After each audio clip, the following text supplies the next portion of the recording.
សួស្តីអ្នកទាំងអស់គ្នាខ្ញុំឈ្មោះឈុនចម្រើនមកពី Alpha Design and Engineering ថ្ងៃនេះខ្ញុំនឹងបង្រៀនពីរបៀប model build up column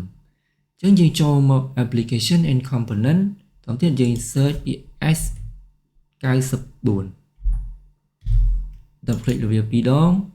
ទៀតយើងមក load ផ្ទាំងវាចេញមកអញ្ចឹងយើងអាច modify section ដែលយើងចង់ model បានអញ្ចឹងខ្ញុំរក្សា section បន្ទុកនៅដដែលចំពោះខាង path web thickness outer flank inner flank ខ្ញុំរក្សាទុកនៅដែរចំពោះ material យើងអាចចុចត្រី3មកយើងអាចរើស material ដែលយើង model ខ្ញុំរើស A572 GR50 apply OK select វាទាំងអស់ copy ទៅមកយើង paste មកទីតាំងផ្សេងយើង modify apply OK អញ្ចឹងយើងប្រើ model ទីតាំងដែលយើងចង់ model យើង pick ទៅមកយើងអូសឡើងយើងដាក់អ្វីដែលយើងចង់ model យើងដាក់ 5000 Enter